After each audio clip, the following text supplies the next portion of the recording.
Добрый день всем.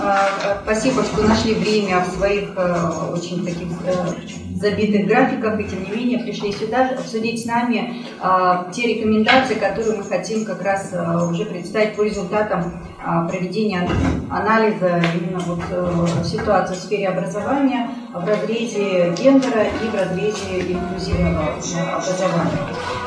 Напомню, что предварительно текущую ситуацию мы уже обсуждали, то есть какие есть проблемы со статистикой, с обзором тенденций и так далее. Мы уже в декабре встречались, и я вот многих вижу здесь, кто присутствовали в прошлый раз. Поэтому сегодня мы на этом отдельно останавливаться не будем. Да? Если возникнут вопросы, мы можем, конечно, обратиться к статистике, к фактам и так далее.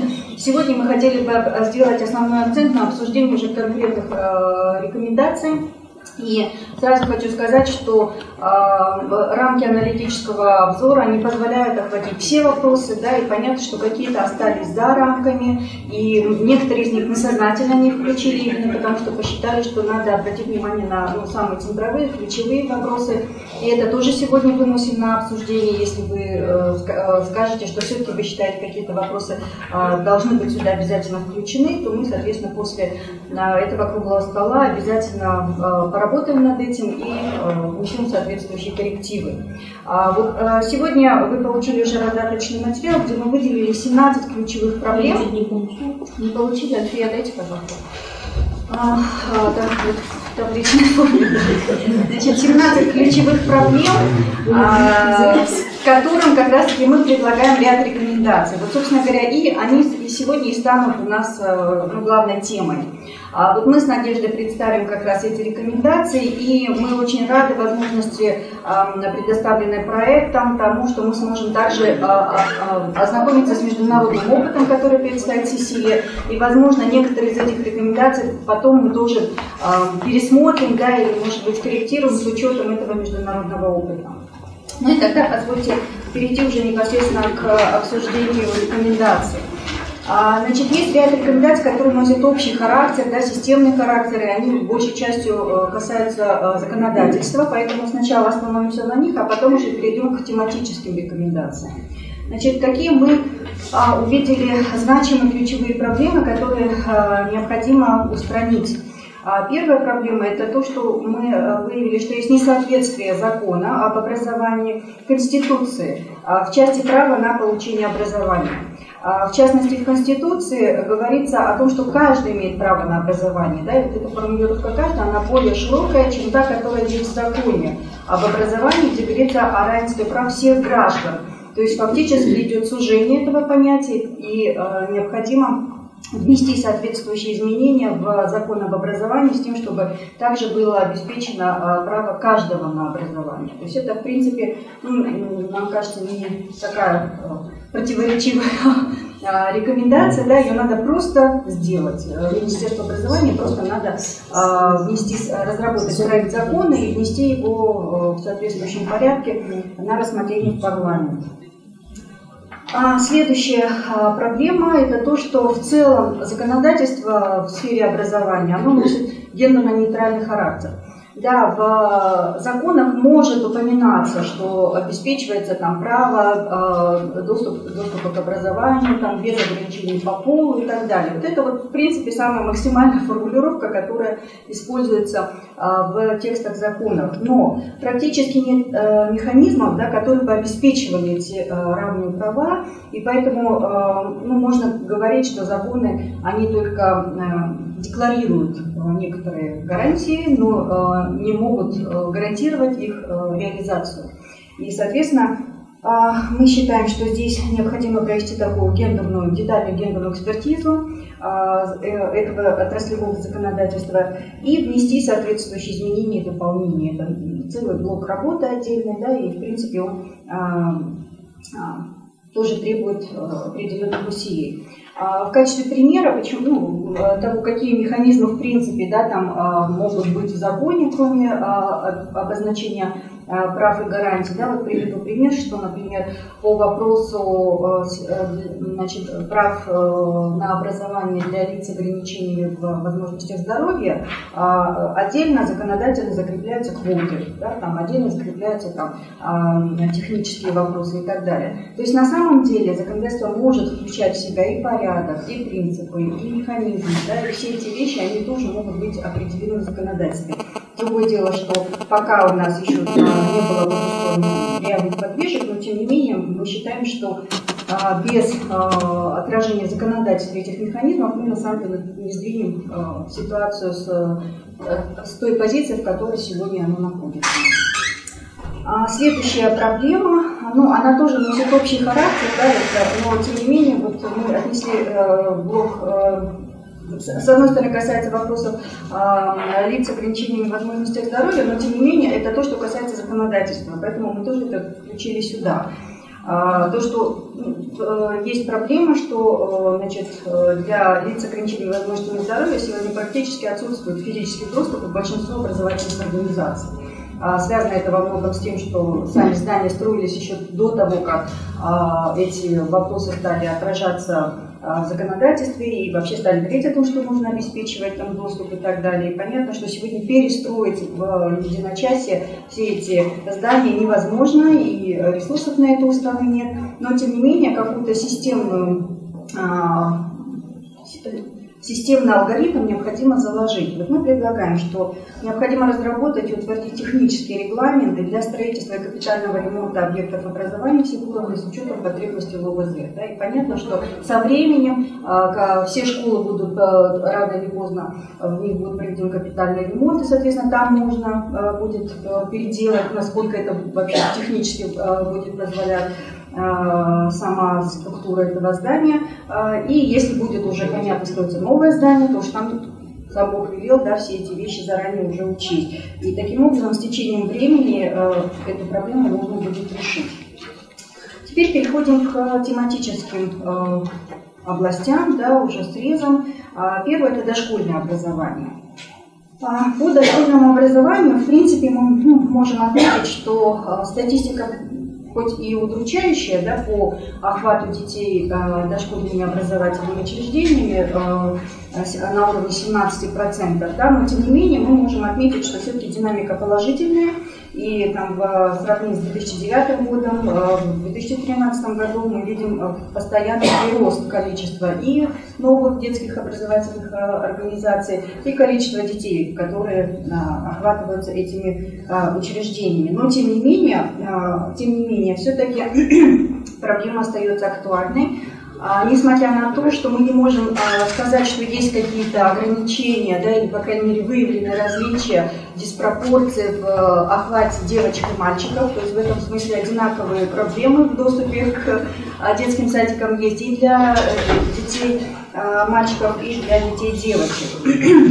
То есть, но тем не менее мы выделили ее как очень гендерно значимую, гендерно сенситивную проблему, именно потому, что отсутствие таких детских садиков и вообще дошкольных образовательных организаций имеет значительные гендерные последствия и занимается в основном присмотром за детьми женщины. Соответственно, это тут же влияет автоматически на занятость женщин, имеющих детей дошкольного возраста, на возможность их экономической активности, соответственно, там они не имеют возможности получать доходы в эту семью, ну и так далее, и так далее. Да? То есть целый букет этих проблем. А если в семье таких детей не один, а несколько, то это во времени практически очень сильно затягивается, да, и приводит к тому, что у нас сегодня уровень экономической активности женщин составляет около 25% по сравнению с мужчинами. Да? То есть активность женщин значительно ниже. И во многом это вот проблема как раз-таки отсутствия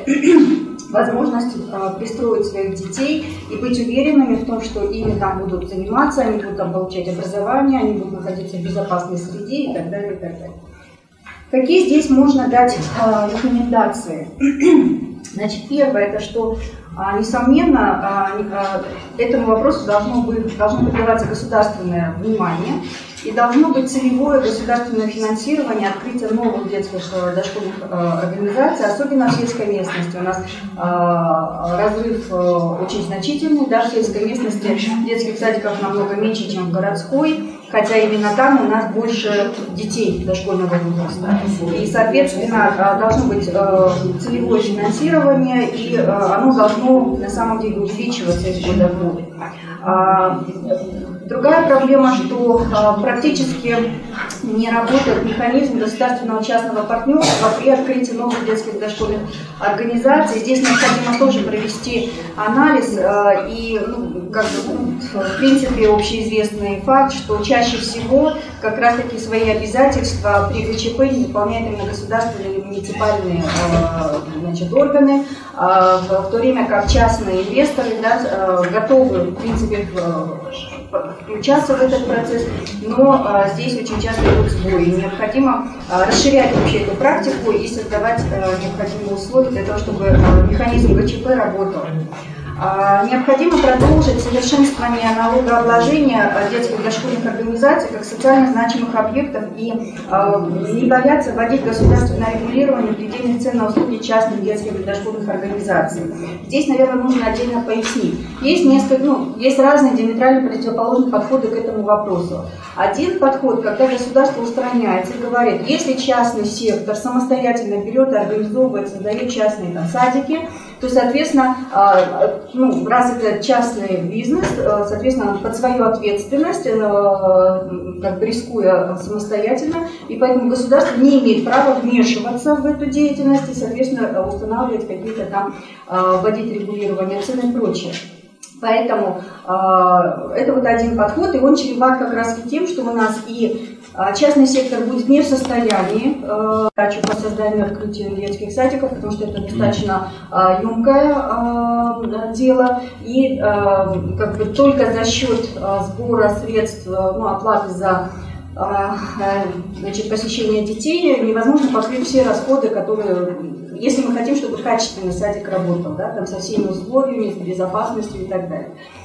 При этом есть другой подход, когда государство признает, что вообще создание таких детских садиков является социально значимым, благим делом. То есть это не бизнес, а это то, что нужно обществу, то, что нужно государству. И, соответственно, мы маркируем такого рода деятельность не как предпринимательскую, а как социально значимую. Соответственно, мы выводим из категории субъектов предпринимательства как раз-таки руководителей этих детских учреждений и создаем для них специфические режимы, льготные и так далее, режимы поддержки, инфраструктурные и прочее. В этом случае, если такие условия специфические создаются, то государство может уже, соответственно, вводить регулирование цен. Поэтому мы здесь, наверное, должны, мы, по крайней мере, в нашей экспертной группе склоняемся к этому второму подходу, что мы не должны отказаться от модели, которая считает, что открытие частных детских садов – это бизнес. Мы склоняемся к тому, что это все-таки социально значимая деятельность, и, соответственно, ей должен быть создаваться благоприятный режим со стороны государства и должно быть партнерство в решении всех стоящих задач по организации этой деятельности. В принципе, в эту сторону государство у нас уже движется, но другое дело, что это очень такие пока еще осторожные шаги, и мы как раз считаем, что здесь нужно быть более радикальными и более однозначно эти вещи определять. И, соответственно, создавать этим самым условия для того, чтобы частный сектор активнее стимулировался для того, чтобы они создавали такого рода новые детские образовательные дошкольные организации. Следующая проблема – это низкий охват дошкольным образованием. Это продолжение рекомендаций к этой же проблеме. У нас после советского времени практически разрушилась сеть ведомственных и подшефных детских садиков. Только практически здесь в городе, при некоторых министерствах это осталось, в крупных городах, на общественных предприятиях, которых единицы фактически. Но на самом деле сегодня может применяться модель, когда любая организация, в том числе муниципальная, государственная, даже если она не имеет возможности создавать собственный ведомственный садик, она может заключать договор с любым другим садиком и оговаривать возможности, режим и порядок приема туда детей своих сотрудников.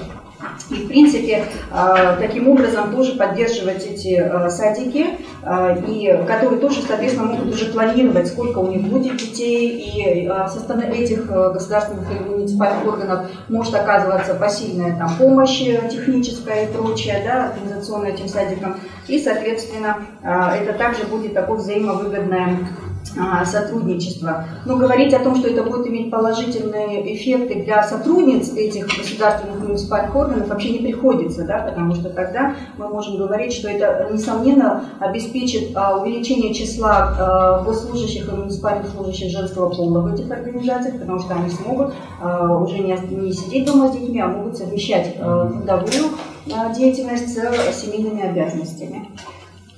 Следующая, значит, рекомендация – это, значит, относительно детей с ограничениями возможностями здоровья в частных школах.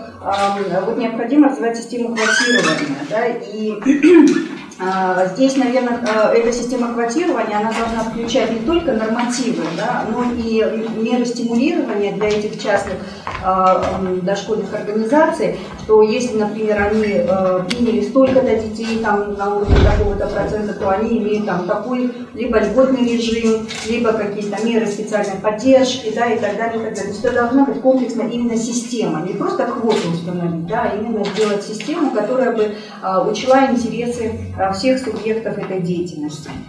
Значит, следующая рекомендация, она уже более конкретная, она касается того, что у нас сегодня есть критерии оценки эффективности деятельности государственных органов исполнительной власти и органов местного самоуправления. Эти критерии, значит, утверждены постановлением правительства. И по этому критерию, по этому постановлению есть такой критерий: количество детей, посещающих детские образовательные учреждения, в процентном соотношении к общему количеству детей. И вот сегодня этот критерий, значит, он отнесен только к деятельности Министерства образования и науки. Хотя на самом деле открытие детских садиков, да, и поддержка и так далее, также находится, отнесено и к делегированным функциям органов местного самоуправления. Но получается странная ситуация, почему оценивается эффективность только у министерства, да, почему это же не может применяться в отношении эффективности органов местного самоуправления. Потому что практика показывает, что если на локальном уровне активные местные органы власти, то есть там АКИМ активный, да, который болеет за этот вопрос, как правило, находятся ресурсы и возможности, и начинают открываться садики, появляться даже в самых дотационных каких-то районах, там, но тем не менее это происходит. Соответственно, здесь тоже нужно говорить о том, что это результат определенных усилий именно органов управления. И мы предлагаем включить в число, значит, органов, которые должны подвергаться оценке по этому критерию, также органы местного самоуправления. Значит, следующая проблема. То, что существует очень значительный гендерный дисбаланс в составе педагогов детских дошкольных организаций. Ну вот, в принципе, у нас данные, которые есть по детским дошкольным организациям, сейчас я даже их вам озвучу. Значит, у нас получается, значит, всего 6995 человек, и из них женщин 6635. Да? То есть практически там около 300 только мужчин в детских садиках, все остальное это полностью абсолютно женские коллективы. Понятно, что это является следствием того, что юноши не идут получать педагогическое образование, да, и потом, соответственно, не идут работать в детские садики. Поэтому у нас здесь две рекомендации. Одна рекомендация – это популяризация педагогических специальностей среди юношей, причем это должны быть специально разработанные меры, да, там, информационные кампании, профориентационная работа должна именно вот вестись специальным образом. Ну и понятно, что одной из причин, почему юноши не идут сюда, в эту профессию и в эти организации, это низкая заработная плата. Понятно, что это сложно сделать там сразу кардинально, но тем не менее мы считаем, что повышение заработной платы работникам детских дошкольных организаций, оно несомненно будет стимулировать привлечение туда и специалистов мужского пола. Ну и вообще, в принципе, повышение заработной платы работникам системы образования – это вообще всегда гендерно чувствительная норма, да, потому что это сразу же повышение уровня экономических доходов работников сферы образования, и большинство женщины, а уже установлена корреляция, что увеличение доходов женщин положительно сказывается на уровне, на качестве образования детей, на здоровье членов семьи там, и так далее, и так далее. Да? То есть, в принципе, во всех смыслах это будет иметь именно гендерно-позитивные эффекты. А можно, да? Да. Мне кажется, можно было бы еще, я не знаю, я просто, может, я не в теме или там еще как-то, но мне кажется, можно было бы рекомендовать делать практику этих мужчин, которые учатся на этих профессиях, чтобы они проходили практику в детских и дошкольных учреждениях. И у них будет возможность попробовать себя и, может быть, полюбить эту работу. Изучаем да? Давай мы сразу на классе, я тоже хочу предлагать обеспечить это переквалификацию, да? Чаще курсы может быть. Вот это тоже может быть такой механизм тоже ошибки, поэтому можем. Это дежурная, да, эти слова, заработная плата низкая и все. Кроме этого, наверное, несколько механизмов есть, которые мы не знаем, или над этим может придется думать. Да, вот про повышение квалификации будет чуть дальше, да, но здесь вот если в целом посмотреть, да, почему мало мужчин, да, и одна из причин в том, что они не идут в вузы на педагогические специальности, и потом, как следствие, не идут работать в вузе. Но даже если, например, у нас есть юноши, которые получают педагогическое образование, они не пойдут, скорее всего, в садик, а пойдут, скорее всего, уже, если уж пойдут, то в школу, да, и это тоже вопрос, в том числе и заработной платы и так далее. А можно я еще один вопрос? Вы интересовались уровень знаний юношей, чем девочек какой? Есть разница, где выше? Нет разницы. Согласно УРТ, но ДУ и ПИЗ нет разницы. Нет разницы, да? А вообще-то статистика есть, да? Нет, ну, конечно, есть. Вот теперь относительно компетентности. Да, это общая проблема, она не только касается детских дошкольных организаций, но так как тема здесь у нас мы в этом преломлении поговорим. Да, то, что у нас работники, которые там работают, они в принципе не получали специальной гендерной подготовки. Хотя, например, в стандарте образования, в дошкольном, да, кстати, очень симпатичный стандарт образования получился в сравнении со школьным образованием. Видимо, там они гендерных экспертов привлекали. Вот, значит, в разделе «Принципы образовательной деятельности дошкольных образовательных организаций» в числе принципа значит, говорится, указано такое: развитие поликультурного образования с учетом толерантности культурных, языковых, индивидуальных, гендерных взаимоотношений в семье с ровесниками и взрослыми. Да? То есть на самом деле предполагается, соответственно, что все работники, которые работают в детских садиках, они должны в том числе обеспечивать реализацию этого принципа. Хотя при этом в этом же стандарте, когда говорится о требованиях компетентности работников, об этом уже не говорится ни слова. Да? Это, кстати, общая проблема, что у нас достаточно фрагментарные фрагментарный подход к отражению гендерных вопросов, где вспомнили, написали, но это не имеет системности, да, и в механизмах или там, скажем, а Б не говорим, да, и, соответственно, там это потом не получает развития. Здесь это стандарт дошкольного образования. Ты говоришь про педагогическое. А я говорю, что здесь требования к самому, что должно, цели и задачи дошкольного образования и на каких принципах оно должно строиться. ДДО, да. Значит, и, соответственно, эта проблема стоит. И вопрос в том, что это нужно, как задачу поставить. Да? И вот эти институты повышения квалификации, они должны на системной основе, необходимо определить какой-то период, например, не реже одного раза в 5 лет, например. Да? Работники детских дошкольных образовательных организаций должны проходить обучение по вопросам вот этой гендерной чувствительности, гендерной компетентности. Сегодня, когда их приглашают на какие-то курсы, я более чем уверена, что там ни разу не поднимается вопрос о том, как как вообще, что такое гендерные стереотипы, да, что значит гендерные отношения в семье, с ровесниками, или, там, со взрослыми, да, и так далее.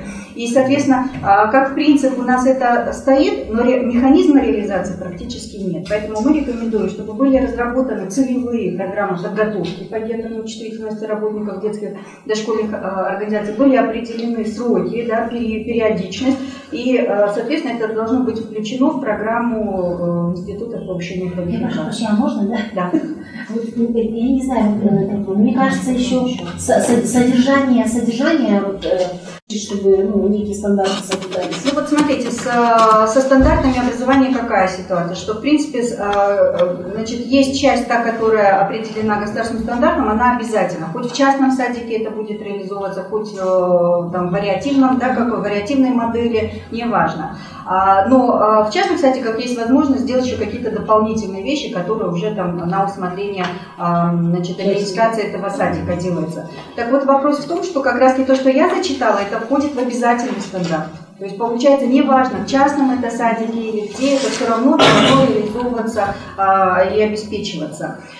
Теперь можно? Да. Вот здесь по поводу частных садиков. Дело в том, что вот частные садики и учителя, и воспитатели, да, они вообще выключены из системы повышения квалификации. Может быть, мы как-то отразим, что их нужно на каких-то условиях, либо они там софинансируют что-то, обучение своих, механизм какой-то предусмотреть, но их нужно обязать, чтобы они на сегодня вообще неизвестно, кто там работает. Ответственность не с другой стороны, хорошо, что открывает. Да, это хорошо. Вопрос в том, что вот если мы берем опять-таки вот эту модель, что государство признает, что садики это социально значимая деятельность, то, соответственно, государственные институты повышения квалификации, они должны туда приглашать и педагогов из частных садиков. Может быть, не на тех же основаниях, что и работников из государственных муниципальных садиков, но, тем не менее, с каким-то достаточно льготным режимом это должно быть сделано. Иначе их там не будет. Да, а задача стоит. Реализация задачи должна быть выполнена. Поэтому здесь, соответственно, я согласна, мы отразим, что особенно охватить педагогов, которые сегодня вообще не охвачены из частного сектора. Следующая рекомендация, что необходимо провести гендерную экспертизу стандартов и учебно-методических комплексов детских дошкольных организаций. То есть уже непосредственно проанализировать, да, и вообще это сегодня делается либо в рамках отдельных проектов, да, опять-таки по инициативе, не во всех случаях, не системно, и необходимо здесь поставить это на системной, на поточной основе, чтобы все эти стандарты, они экспертировались с учетом гендера, вносили соответствующие изменения и, соответственно, учебно-методические комплексы также отражали эти вопросы. Ну вот я в прошлый раз уже приводила примеры, да, там картинки из конкретных учебников и так далее, да, где эти вещи просто проваливались именно потому, что не было гендерной экспертизы на стадии разработки тех или иных учебников. Ну вот здесь, соответственно, это тоже общая проблема. Включение в образовательные стандарты подготовки педагогов для детских дошкольных организаций гендерной компетентности. Да, это вот как раз вот этот талмуд, на который Володя ссылается, что значит, это необходимо сделать. Но теперь же вопрос в том, что даже если мы включим это в стандарты, все равно это нужно создать систему обучения педагогов соответствующего, да, и, соответственно, уже система вузовской подготовки, там, специальной подготовки профессиональной должна включать эти вопросы. И необходимо поддержать на вот этот транзитный период систему высшего профессионального образования именно в этих вопросах, чтобы были разработаны соответствующие вот эти все методические материалы. А теперь, что касается школьного образования. Значит, ну, одна из проблем, общая проблема, да, мы ее поэтому сформулировали как общее, что есть неравенство в охвате детей школьным образованием в зависимости от пола, ступени обучения ребенка, а также от территории. И здесь, ну, общая проблема, что у нас выбывают дети из школ, да, и года в год мы, к сожалению, констатируем, что у нас все большее число детей не заканчивают как общее образование основное в 9-летку, так и статистика по 11 годам у нас тоже с каждым годом идет сокращение. И причины там разные, мы дальше потом дадим конкретные рекомендации по типам причин, но здесь мы увидели ряд институциональных проблем, поэтому мы даем такие рекомендации, что необходимо вообще усовершенствовать и институционализировать сам порядок выявления, реагирования и межведомственного взаимодействия по фактам выбывания детей из школ. О чем здесь идет речь? Да? Мы все знаем, что, например, статистика Министерства образования о количестве детей, не посещающих школу, и, например, статистика независимых исследований различается не то что в разы, да, там, в порядке, в десятки, в 100 раз там, различается, в сотни. Да? И в том-то и дело. Да? И получается, что как бы здесь, правда, наверное, где-то посередине, как всегда, но уж точно наверняка данные Министерства образования, они заниженные. Да? И много этому есть причин, что они вынуждены занижать эту статистику, потому что иначе директора школ получат, да, учителя получат и так далее, и так далее. И просто еще и не собирать.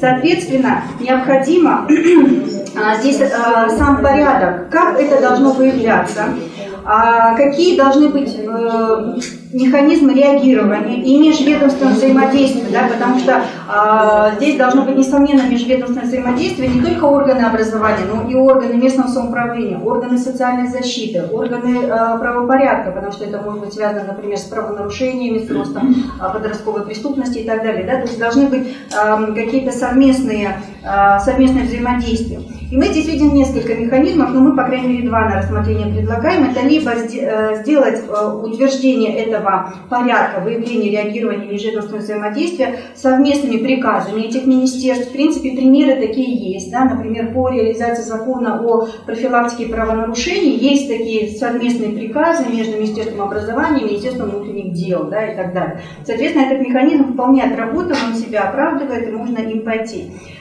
И органами местного самоуправления. Соответственно, вот здесь уже сложнее, потому что, например, если по профилактике правонарушений достаточно совместного приказа Минобра и МВД, а как быть с органами МСО? Это что каждый, там, насколько, 500 муниципалитетов, с каждым муниципалитетом Минобр должен отдельный совместный приказ издавать. Да? То есть здесь тоже это немножко такой сложный механизм, но хотя, может быть, и может пойти. Через район. Вот, да. Поэтому мы его все-таки оставляем на рассмотрение. Но есть и другой, более, такой железный, стопроцентный механизм. Да? Это когда этот порядок утверждается типовым положением, постановлением правительства или распоряжением правительства. Да? То есть на уровне правительства утвердить типовое положение о порядке, выявлении, реагировании, межведомственного взаимодействия, где все эти, оговорить моменты и утвердить типовым положением. И, соответственно, уже во исполнении этого типового положения все остальные госорганы у себя утверждают уже своими нормативными подзаконными актами. Но в любом случае должна быть какая-то системность в этом вопросе, иначе у нас так и будет идти из года в год разные данные по количеству непосещающих, выбывающих из школы и так далее. И так далее.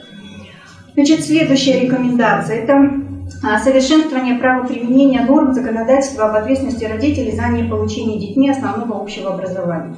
В принципе, у нас сегодня в административном кодексе есть норма относительно того, что если родители не выполняют, не обеспечивают реализацию права детей на образование, они могут быть привлечены к административной ответственности и так далее. Но мы можем отметить, что сегодня эта норма применяется очень изборочно, да, не имеет системного применения. Во многом, может быть, это связано с тем, что сам процесс, сам порядок тоже не определен, потому что если это административное право, соответственно, органы прокуратуры должны откуда-то получить информацию. Соответственно, это либо администрация школы должна делать, что она, соответственно, чаще всего не делает, да, и они не заинтересованы в том, чтобы вообще такие случаи случались. И поэтому мы можем отметить, что здесь должно быть совершенствование именно порядка реализации этой нормы. И необходимо здесь продумать вот эти все процессуальные моменты и право применения этих норм. Следующая рекомендация – это включить в качестве критерия эффективности деятельности органов МСУ количество детей, посещающих школу, в процентном отношении количества детей школьного возраста. Это вот в дополнение к тому постановлению, да, где мы говорим, что не только Министерство образования должно за это отвечать, но и органы местного самоуправления. Потому что министерство здесь, а на местах органы местного самоуправления, они тоже отвечают за то, чтобы были созданы условия и дети получали общее образование. Поэтому, соответственно, их надо за это оценивать. И когда они будут знать, органы местного самоуправления, что они могут получить низкую оценку в зависимости от того, что у них выбывают дети из школы, да, соответственно, они будут принимать уже сами на своем уровне тоже меры к выявлению этих детей, к проведению профилактической работы с этими семьями там, и так далее, и так далее.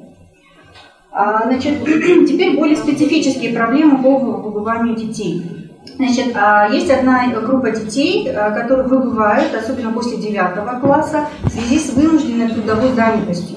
Ну, большей частью это мальчики, да, но мы, тем не менее, пишем в общем, потому что девочки тоже могут выбывать. И недавний кейс, помните, когда вот эта девочка, которая там сама содержала свою семью, и вот теперь ей там всем миром помогли жилье получить там и так далее. Но, тем не менее, как бы кейсы есть, что не только мальчики, но и девочки. Наказывать родителей, например, за то, что их дети не посещают школу, мы эту проблему не решим, потому что семья просто находится в тяжелом положении. После 9 мы уже не можем. И не можем, да, совершенно верно. Ну, я говорю, например, если бы мы какие-то там еще сделали. Но в любом случае это тоже, как бы, здесь механизм совершенно будет не работающий, неэффективно, это будет мертвая норма. Поэтому здесь надо работать уже с искоренением изначальной причины. Поэтому мы думаем, что на самом деле органы местного самоуправления и органы социальной защиты, наверное, должны решиться и внедрить такое целевое финансирование для малоимущих семей, дети которых будут продолжать посещать школу после 9 класса. Значит, понятно, что это должно быть разработано определенное положение. По да? Конституции уже это какое образование? Это уже обязательно. Это уже не обязательно. Но мы хотим, чтобы заинтересовать, да, мотивировать родителей, или, по крайней мере, поддержать, да, те семьи, дети которых, может быть, и хотели бы продолжать обучение, но вынуждены работать. Ну вот на данный момент даже для талантливых детей из малоимущих семей нет никакой, можно сказать, понятно. Не говоря уже обо всех. Но в любом случае, смотрите, мы что говорим, что закрыть глаза на эту проблему, это будет означать, что мы будем получать каждое следующее поколение с более худшим человеческим потенциалом. Соответственно, их дети будут иметь еще меньше возможностей уже потом получить образование, и даже потом не получат, скорее всего, высшего образования, да, и даже до 9 могут не получить. И эта проблема, она как вызов, отложенный вызов у государства. В Казахстане они, сделал, они для того, чтобы привлечь, заставить, вынудить этих молодых женщин ходить в поликлинику, они стали платить семьям. Можно такое же делать. Здесь какой-то в каком случае, если эти невестки приходят в эту поликлинику. То есть мы как раз и говорим, что, например, это пособие или что это будет, да, получат те семьи, у которых дети будут ходить в школу. Соответственно, семья уже будет, ладно, иди, но зато этот ребенок выучится, и уже есть большая вероятность, что он получит какое-то профессиональное образование и уже сможет потом на должном уровне обеспечивать свою семью. Если он не получит после 9 класса образования, он так и останется чернорабочим, и, соответственно, для государства он останется в категории социально уязвимых, которые потом всегда будут... Это предложение с примерами, чтобы для утверждения конституции, если просто так считается, они тоже никого не отдают. Можно, да? Да. Коллеги, здесь, по-моему, очень большая логическая ошибка присутствует. Потому что как только вы это введете, то практически все семьи, дети, которые идут в 10-11 класс, они заявят, что если не будете вы нам платить, то наш ребенок не будет ходить. Они малоимущие. Да, и они малоимущие. Всем потребуется вот эта самая помощь. Уже появляется да, так что это очень большая, понятно, что очень большая ошибка. Конечно, это очень большая ошибка, и я считаю, коллеги, что это я неверно. согласна, что риск такой есть. Это не риск, это совершенно точно. Вот. Но мы поэтому говорим, что как целевое, понятно, что нужно определить порядок, критерии, да, там должны быть продуманы механизмы. Это не нужно сделать просто в общем порядке. Как предложение. Но, тем не менее, может быть, опять-таки, не для всех, потому что и возможности органов местного самоуправления и соцзащиты тоже ограничены. Да? То есть это нужно, может быть, для самых каких-то категорий уязвимых или еще что-то. То есть надо продумать. Мы сейчас не можем это ответить, потому что отдельная должна быть работа проведена по этому вопросу. Но мы говорим, что, тем не менее, это нужно. Да. И тут еще вылезет большая коррупционная составляющая. Да, Так да, что мне кажется, надо это отметить, мне кажется, что это неправильно. Есть риски там. Совершенно. Там очень много.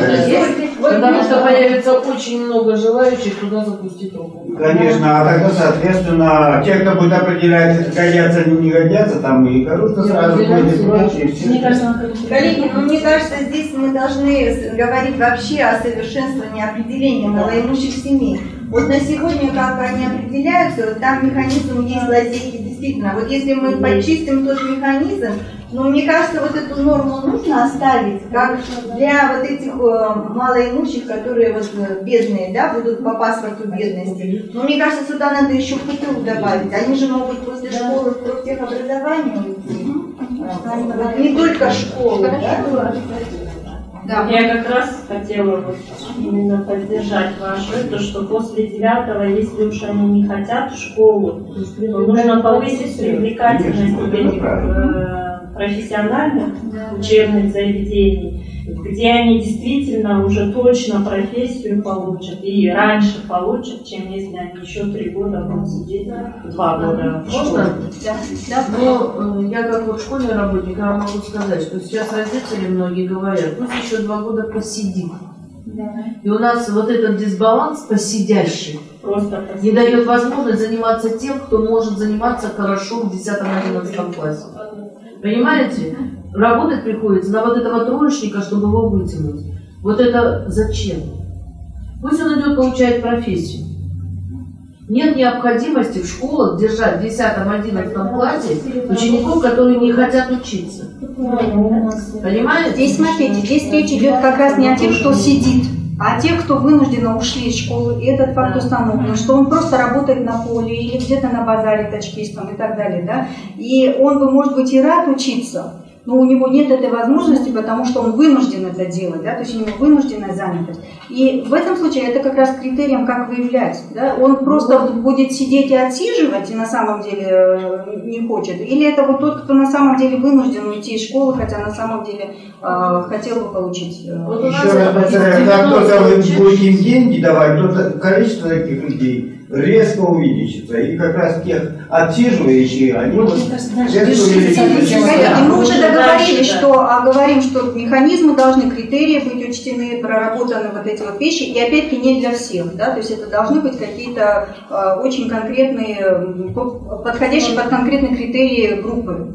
Я согласен с коллегами, которые говорят, что все-таки здесь надо делать упор на систему профтехобразования. ПТУ мы добавили, да, что учесть, что возможно, даже если он и способный, он получит профессию, он потом сможет сделать как бы более интересную учебу там. Просто вопрос, например, в сельской местности, в городе, да, это легко сделать, можно определить ПТУ. В сельской местности, в отдаленном селе до ПТУ может быть очень далеко, это тоже вопрос, да, надо в каждом случае конкретно решать, будет ли это возможно или тогда это как-то по-другому.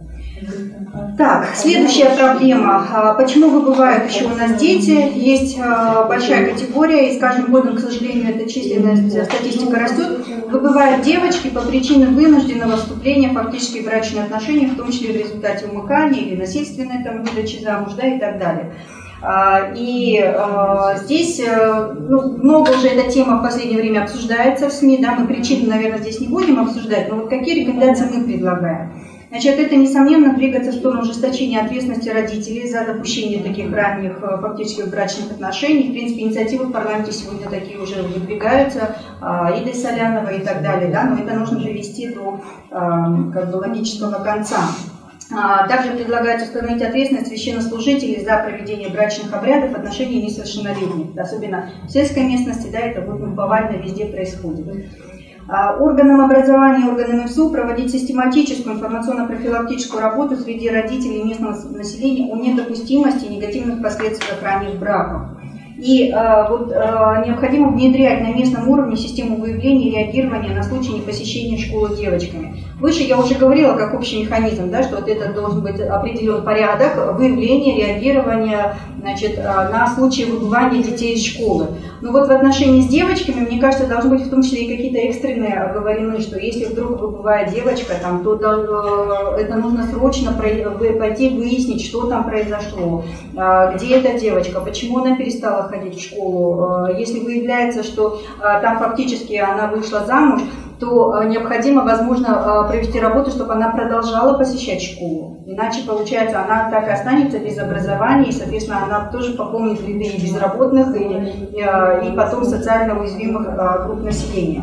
То есть вот должна быть эта система тоже выявления, реагирования, особенно на местном уровне. Потому что пока это дойдет где-то здесь до РНО или еще что-то, да, статистика собирается с определенной периодичностью, а органы местного самоуправления это могут делать оперативно.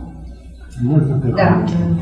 Вот как раз депутаты выдвинули вот такую инициативу законодательную, чтобы вот закона попал именно братьев с несовершеннолетними. А все остальные случаи, это что, разрешается? Вот такая вот избирательность по отношению к этому преступлению, она вообще-то только поощряет все эти вещи. Это раз. Во-вторых, по одной из статистических работ, которая была проведена в Норильской области, там в некоторых местах до 60% детей рождаются в результате изнасилования. Это нормальное явление, но мы все время ограничиваемся очень маленькими мерами, вместо того, чтобы настаивать на том, чтобы по закону вообще все браки, совершенные в результате умыкания, это запретить, просто запретить, не закон, независимо от возраста. И с другой стороны, надо тоже ставить вопрос о том, чтобы запретить выдачу колонии. Потому что это один из таких обычаев, которые поощряют умыкание. Тогда колонию надо платить или вообще можно выйти с очень малым средством. Но у нас получается, что мы все время как-то вот боимся вот этот вопрос решить в полной мере. А начинают какие-то поводы. Вот надо настаивать на том, чтобы этого не было. У нас есть же вот именно уголовная ответственность за все такого рода браки. Нет, это же есть ответственность уголовного кодекса. Нет, на самом деле с целью вступления в брак не соблюдается. Эти все положения легко обходятся. Надо делать действующий закон, а не такой, который просто, так сказать, это декларирует, но на самом деле даже механизм там. Спасибо. Вот, я вот недавно был большое совещание представителей областных районных отделов образования, да, я там была, и была секция у нас как раз таки вот по ранним бракам. Вот мы для себя определили, вот Джан, да, что у них на уровне районных отделов образования, эти какие тараканы в голове, они такие вещи выдавали, вплоть до того, что вот районный отдел образования, он говорит, вот ранний брак, 17 лет, это везде надо, вот так они говорят. И все. И они говорят, мы школа, мы не можем, это родители, мы не будем вмешиваться. То есть, мне кажется, вот этот вопрос, он должен куда-то в их повышение квалификации зайти тоже. Мы где гендерную компетенцию повышаем. Вот, например, по ранним бракам и по семейному насилию, вот прям им отдельный компонент нужен. И через закон ввести наказание по вертикали власти. Почему районные власти не отвечают? Почему только родители или те, которые умыкнули, должны отвечать? Районная власть – это просто символическая. Ну да, но районы, там по вертикали вплоть до руководителя района все должны отвечать. Егер бұл жерде мен дұрыс айтайын, бұл жерде негізі жауапкершілікті үй-бүлелер болушы керек та. Себебі үй-бүле ата-ана өзі балдардың ерте қыздардың тұрмысқа шығышына өздері жол беріп отырады, ата-анашы. Эмне үчүн ушул мына круговорот тегеренип эле жүрө берет да, ата-ана, мектеп, анан району, гарону, областка кетип атпайбы. Но ошолордун баардыгы ошого жоопкерчилигин алыш керек да. Социалдык мына маселелердин баардыгынын баары белип туруп, балдардын мектепке окуу башына алып келип атат. Муну мамлекеттик деңгээлде кандайдыр бир системага салынган бир жолдорду иштеп чыкпаса, бул маселе. Акча беребиз, айлык төлөйбүз, ошол маселе ошол боюнча эле ала берет да. Да, ну вот поэтому Ошондуктан родители тоже стали. үй-бүлөнү түзүүдөгү биринчи мамлекеттик жанагы бир мамлекеттик деңгээлде маселени чечилишин колго алыш керек го дегенде үй-бүлө курууга. Андан кийин анан үй-бүлөнү акырындап жолго салып кетсе болот. Хорошо. И вот связанные с этим также факты, когда у нас бывают, не посещают школу дети, особенно девочки, по причине религиозных и культурных убеждений родителей. Да? Здесь в том числе это и платки, и то, что там мужчины преподаватели, к ним нельзя ходить и так далее, и так далее. Число таких случаев у нас начинает стремительно увеличиваться, и это, конечно же, приводит к ограничению права детей на получение образования. И вот здесь как раз необходимо тоже провести работу по совершенствованию права применения норм законодательства об ответственности родителей за неполучение детьми основного общего образования. И вот та дискуссия, которая у нас идет, что вводить ли нормативы в отношении внешнего вида школьников, там запрещать ходить в платках или нет, да, и так далее. Вот эти вот такие инициативы Министерства образования, которые все время то за, то против, да, и у нас все время как-то шаг вперед, два шага назад. То есть мы можем фиксировать, что пока такая колеблющаяся, мерцающая позиция у министерства. И вот мы рекомендуем, что при разработке любых таких нормативов, да, и вообще выработке позиции по отношению к этим вопросам, министерство должно руководствоваться прежде всего интересами ребенка. Во главу угла должны ставиться не внешний вид, да, не там, в чем ребенок должен прийти в школу, а то, что он должен быть в школе, и он должен получить образование. И, соответственно, необходимо создать условия, при которых как раз-таки дети даже в платках, там, в хиджабах и так далее, тем не менее, эти девочки все равно получили образование. Потому что риск того, что они не придут в школу и не получат образование, и последствия от этого будут гораздо хуже, чем то, что мы будем бороться с тем, чтобы она пришла не в платке и там, не в хиджабе, да, там, не... И еще один момент. У нас светское государство, мы это декларируем, но по факту нет. У нас все эти случаи, когда диктуют религиозные различные организации, никак не, так сказать, борются в рамки закона.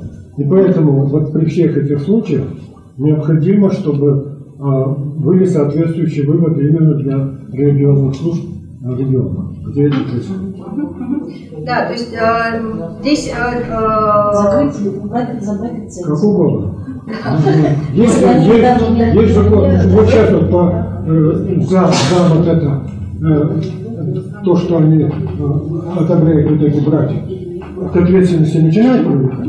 Так вот, привлекать надо к ответственности вот в случае хождения в хиджабах и прочих всяких. Ну вот мы здесь предлагаем начать с того, что предложить Духовному управлению мусульман принять внутренний документ, фатва называется, да, о необходимости обеспечения родителями получения детьми общего образования. В принципе, примеры такие есть, да, когда Дом выпустил фатву о недопущении аллахачу, например, да, это в принципе значительно имело воздействие. И в принципе, если провести государству нашему переговоры, провести работу с Духовным управлением мусульман, убедить их такую фатву выпустить, это тоже будет иметь большое значение, что на самом деле ты обязан, если ты мусульманин, ты обязан, чтобы твои дети получили образование. Да, и поэтому... Девочек будут. Да, девочек. Да, и, ну, понятно, что эта работа должна быть обустроена. Еще один момент. Вот у нас возрождение ислама идет под флагом, что это возрождает религию предков. Это все вранье, потому что я беседовал с самыми разными мусульманскими деятелями, они не понимают, что они возрождают. Большинство мечетей построено странами, где господствует шиизм. Они там режут друг друга, шиизм. И они вот весь этот шиизм насаждают здесь. То есть они предают, может быть, религию предков. И мы хлопаем ушами. Почему вот нельзя через эти каналы тоже вот здесь, чтобы они не врали. И это будет касаться также и ношения хиджаба, потому что не было у суннитов у ключевых не было. Да, я совершенно с вами согласна, что у нас у государства здесь совершенно непоследовательная политика ведется, да, и, например, мы активно там боремся с иностранными агентами, но при этом совершенно закрываем глаза на сферу религиозных организаций, где творятся невообразимые вещи. Потоки финансирования, которые проходят по каналам религиозных, иностранных финансирование там больше. Сотни раз больше, да? Но тем не менее государство почему-то дует на молоко в жечетной воде. Но это видно государство, в конце концов. Это же они разрушают наше будущее, потому что разрушают вот это образование. Совершенно верно. Следующее, я просто боюсь, что я не успею по времени, займу время следующих выступающих. Да, вот я поэтому и тороплюсь, да. Вот, значит, следующая проблема, она в принципе повторяется с той проблемой, которая была в детских дошкольных организациях, гендерный дисбаланс в составе педагогов. Он, конечно, не такой катастрофический педагогический среди юношей и повышение заработной платы вообще в целом работникам школ. Недостаточная гендерная компетентность работников школ. И вот здесь много об этом уже говорилось, да, рекомендации. Гендерное обучение работников школ в целях повышения гендерной чувствительности должно быть на систематической основе и в рамках целевой подготовки. То есть это должны быть специальные программы переподготовки и повышения квалификации. Гендерная экспертиза учебно-методических комплексов, стандартов школьного образования и, соответственно, коррекция соответствующая должна производиться. И включение в образовательные стандарты подготовки педагогов для школ гендерной компетентности, ну, по всем тем аспектам, о которых мы сегодня уже тоже здесь отмечали. Да, можно добавить, что вот по вашему примеру, что не только работникам школ, но и вот этой вот в районных этих управленцев, да, потому что они сами не знают. А еще помните, здесь работников, не школа, давайте организация образования. А вот еще по привлечению мужчин в школы, помните, мы часто предлагали, что обеспечение вот каким-то жильем, например, не только зарплату, а, например, для привлечения всего, если Аллахманту выделит, вот там, на самом деле, вот эта программа «Депозит учителя», она сегодня практически не работает. Единицы воспользовались этим депозитом, и на самом деле там он очень маленький. Там получается, что 5000 сомов ты получишь, и эти деньги ты сейчас не можешь взять, и эти 5000 сомов плюс, кстати, инфляции через 15 лет во что они превратятся, никто не знает. То есть программа не продуманная. И на самом деле, может быть, нам надо рекомендацию добавить, пересмотреть механизм депозита молодого учителя. Да? Давайте добавим. Так, следующее, это рекомендация к этой же проблеме, гендерное обучение. Ой, нет, извините, это надо было дальше переключить. Теперь относительно детей с ограничениями возможностей здоровья, да, что они тоже имеют ограниченный доступ к получению школьного образования. Ну вот технический регламент, я уже говорила, просто здесь отмечу, что относительно школ, да, это тоже нужно будет отдельно тоже разработать и принять. Но даже в условиях, значит, между там, строительством новых школ и между капитальным ремонтом, тем не менее, уже даже сейчас можно приспособить имеющиеся объекты инфраструктуры школы и организацию обучения с учетом потребностей детей с ограничениями возможностями здоровья.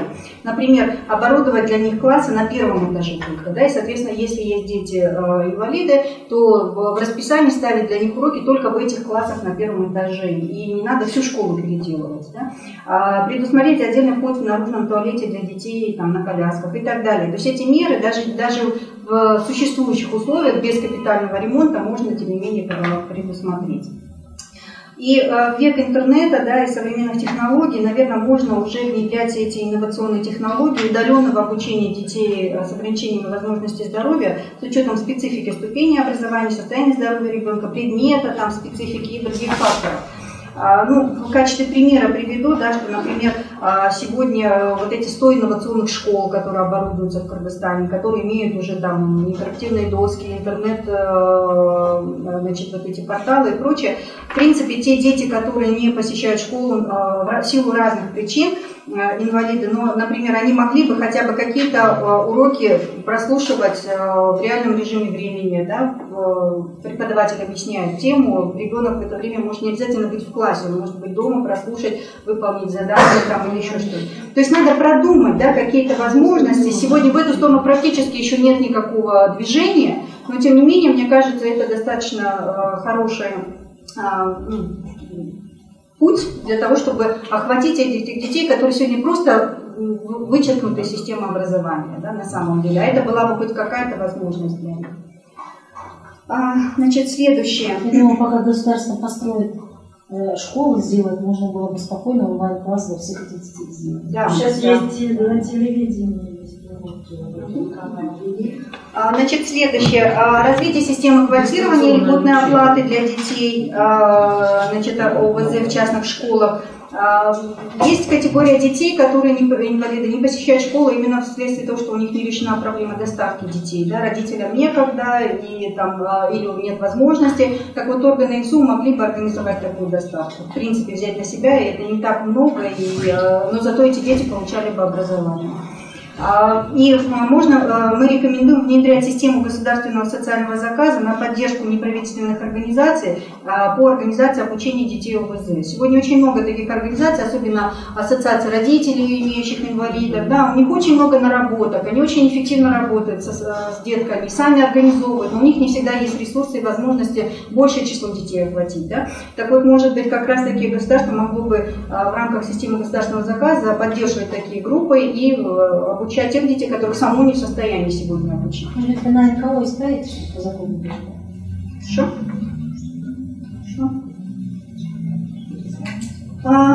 Включать в программы повышения квалификации учителей вопросы работы с детьми с ограничением возможностей здоровья, с учетом специфики состояния и или заболевания ребенка. Да? Сегодня у нас такую подготовку получают только работники тех школ, которые специализированы. Да? А вот, например, в обычной школе педагог получил общее педагогическое образование, а у него вдруг может появиться ребенок с определенными ограничениями возможностей здоровья. Сегодня это в принципе предполагается такое право. Но должен быть учет специфики. Например, там ребенок с определенными формами аутизма, которые внешне могут особо не проявляться, да, там, и учитель может не знать. Но тем не менее, как бы, он, зная это, может построить по отношению к нему определенный специфический режим, да, обучения и учитывать, как ему создать благоприятную среду в классе среди детей там, и прочее, прочее.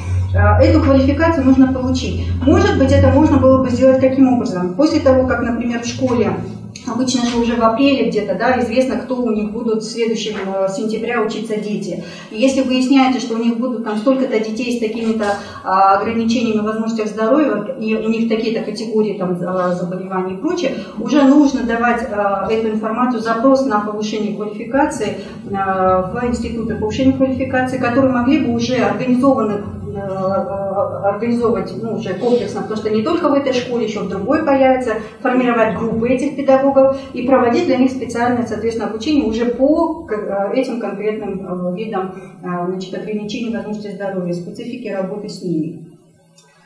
Следующая проблема, следующая рекомендация – это проводить воспитательную работу с учениками и родителями по привитию толерантности к детям с ограничениями возможностей здоровья.